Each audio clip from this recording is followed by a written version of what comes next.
Hello students, question क्या कह रहा है? Find the greatest number that divides 445, 572 and 699 leaving the remainder 4, 5 and 6 respectively, right?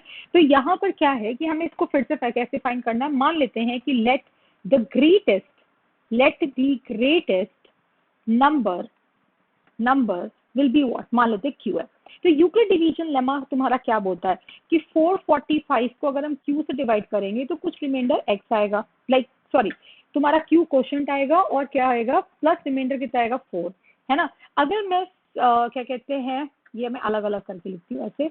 अब मैं लिखूँ क्या 572 is equal to what? Q से डिवाइड हो रहा है, इसका मान लीजिए क्वोशंट वाई है और रिमाइंडर कितना आ रहा है 5। और तीसरा क्या लिख रही हूँ बेटा? 699 is equal to what? Q into z plus of 6 आएगा। अब यहाँ से बताओ कि मैं 699 minus of 6 is equal to what? Q है, क्यू जेड लिख सकती हूँ, ट्रू। और 445 minus of 4 is equal to what? Q x बोल सकती हूँ, right. 572 minus of 5 is equal to what? Q y बोल सकती हूँ। क्या ये बेटा तीनों नंबर, ये जो तीनों नंबर है क्या हो रहा है? डिविजिबल बाय क्यू हो रहा है कि नहीं हो रहा है?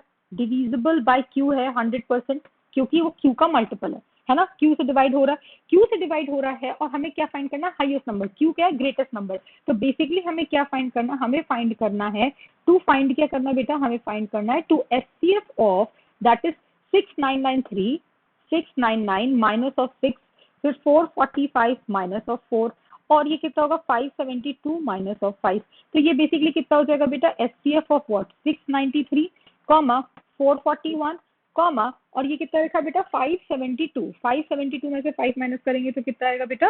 567 आएगा, राइट। अब इसका एचसीएफ किसी भी मेथड से फाइंड कर सकते हो। चलो मैं इसमें प्राइम फैक्टराइजेशन मेथड यूज करूंगी, I find that comparatively easy.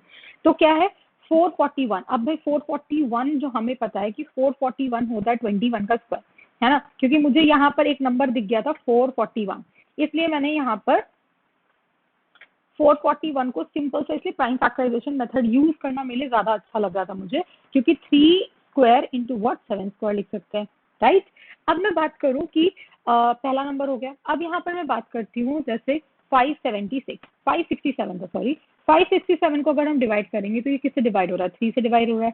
3 से डिवाइड होने के बाद कितना आ रहा है बेटा? 189 आ रहा है। फिर से 3 से डिवाइड हो रहा है, कितना आएगा? 63 आएगा, राइट। फिर से 3 से डिवाइड हो रहा है तो कितना आ रहा है? 21 आ रहा है। फिर से 3 से डिवाइड हो रहा है तो कितना आ रहा है? 7 आ रहा है। और ये 7 और ये 1, तो यहाँ पर हम क्या लिख सकते हैं बेटा? 567 is equal to what? 3 to the power 4 into 7 आएगा।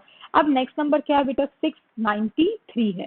इसको हम 3 से डिवाइड कर सकते हैं तो कितना आएगा? 3, तो कितना होगा? 2 3 1 आएगा, राइट। फिर से ये 3 से डिविजिबल हो जाएगा तो ये कितना आएगा बेटा? 77 आएगा। फिर ये 7 से डिविजिबल होगा, ये आएगा 11, और ये कितना आएगा? 11। तो 693 can be written as what? 3 square into 7 into 11। हमें इनका एचसीएफ फाइंड करना है तो कितना होगा बेटा? 441 is equal to what? 3 square into 7 square, right. 567 is equals to what बेटा? 3 to the power 4 into 7, right? और 693 is equals to what? 3 square into 7 into 11। अब इसका एचसीएफ जब फाइंड करते हैं तो तीनों का कॉमन प्राइम कौन सा है? तीनों में कॉमन प्राइम कौन सा है? What is the common prime between these 3 numbers? That is 3 and 7। तीनों में 3 और 7 कॉमन प्राइम है। और 3 के ऊपर सबसे लोवेस्ट पावर कौन सी है बेटा? दैट इज 2, है ना? और 7 के ऊपर लोवेस्ट पावर कौन सी है? 1। तो कितना होगा बेटा? 3 स्क्वायर कितना होता है? 9 into 7 which is equals to what? 63 will be the greatest number that divides these number leaving the remainder 4, 5 and 6 respectively। Hopefully बेटा आपको ये चीज समझ में आई होगी। Thank you so much.